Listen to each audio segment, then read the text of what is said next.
এটা ছিল edible picture. তার মানে হচ্ছে অবশ্যই পিকচারটা খাওয়া যাবে। তো আমি পিকচারটা এড করে দিয়েছি। এরপর হচ্ছে আমি এখানে কিছু ফ্লাওয়ার করে নিচ্ছি, যেগুলো আমি চকোলেট কালারের মধ্যে নিয়েছিলাম। আমি এখানে একটা রোজ নোজেলের সাহায্যে হচ্ছে ফ্লাওয়ার গুলো করে নিচ্ছিলাম।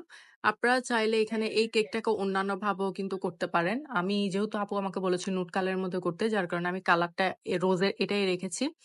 তো আমি হচ্ছে ৪ টা পাশে হচ্ছে ৪ টা রোজ এড করে দিচ্ছি।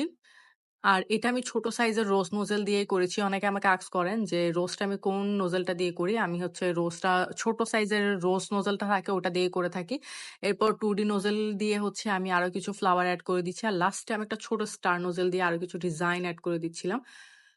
আসলে কাস্টমার যখন আমাকে বলে যে, "আপু আপনি আপনার মতো করে ডিজাইন করে দিয়েন", তখন কিন্তু আমি খুবই কনফিউজ থাকি। কারণ আমার তখন আইডিয়াই থাকে না যে আমি কিভাবে কি করব। কারণ ডিজাইনগুলো আসলে হুট করে মাথায় আসে না। তো এই তো আমার কেকটা রেডি করা শেষ। আপনারা কিন্তু অবশ্যই আমাকে জানাবেন যে আজকের এই কেকটা দেখতে কেমন হয়েছে। আল্লাহ হাফেজ।